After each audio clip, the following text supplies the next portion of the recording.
부동산 하락 시기, 우리들은 뭘 해야 될까요? 안녕하세요, 장백TV입니다. 오늘은 우리 같은 소상공인, 사업하시는 분, 장사하시는 분은 부동산 하락 시기 어떻게 해야 될까 한번 생각해 볼 필요가 있다고 생각하는데요. 자, 지금처럼 부동산 정말 시장이 안 좋죠. 작년 말 정도 되면서 거의 최악이었고 올해도 전망이 그렇게 좋지 못하다고 합니다. 그런데 장사하시는 분들, 사업하시는 분들, 소규모로 이렇게 사업하시는 분들은 이런 시장에 어떻게 대응해야 될까요? 우선 부동산이 하락하는 이유는 물론 금리의 상승과 지속적인 물가 상승도 있죠. 물론 전쟁 같은 그런 요인들도 영향이 있을 수 있겠지만은 크게는 금리, 물가. 자, 이 부분이 가장 중요한데 부동산의 하락이라고 하면은 가장 많이 뉴스에 나오는 것들이 어떤 부동산인가요? 땅, 토지, 아파트죠. 아파트 가격에 대해서 가장 예민하고 뉴스에서도 많이 다루는데요. 아파트는 요즘 어떤 투자의 대상으로 보기 때문에 사람들이 가장 많이 예민해요. 그러면 금리가 떨어지고 경기가 나아지면 부동산은 3년 전 코로나 급상승했던 그 시기만큼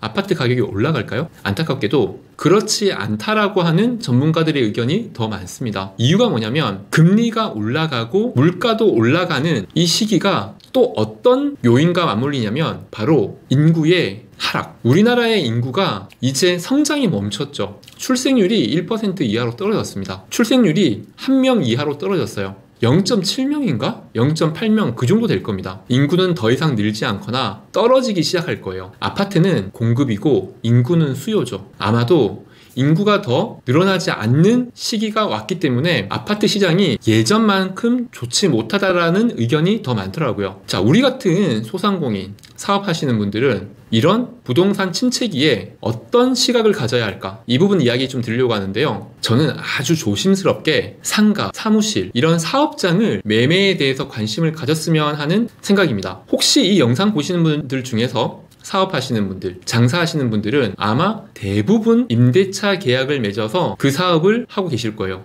근데 가만히 생각해보면 임대차 계약을 당연하다고 생각하시는 분들이 많습니다. 왜 우리는 항상 월세를 내고 사업을 할까? 사업의 불안정성 때문일 수도 있겠죠. 그런데 지금같이 부동산 가격이 급락하고 있으면 한 번쯤은 내가 새 들어 살고 있는 이 가게, 이 사업장, 이 사무실 여기를 매매를 고민해 보시는 것도 기회가 되실 수가 있어요. 왜냐? 아파트 가격은 인구와 아주 밀접한 관계가 있지만 사업장, 상가, 사무실 이것은 인구보다도 산업, 동향 이 부분에 더 연관성이 있거든요. 인구는 정체되거나 줄어든다고 하더라도 우리나라의 산업은 아직까지 계속 상승하고 있어요. 만약에 우리가 월세 들어있던 사무실, 월세 들어있던 사업장, 월세를 내고 있는 상가 거기에서 내가 사업을 한다면 내가 여기에서 대출 받아가지고 이 상가를 사버리면 어떨까? 물론 금리가 굉장히 걱정이 되시겠죠. 하지만 상가를 매매하는 가격을 대출로 전환했을 때 일반적으로 6 이하로 금리가 떨어지면 월세나 매매 이자나 크게 차이가 안 납니다. 더군다나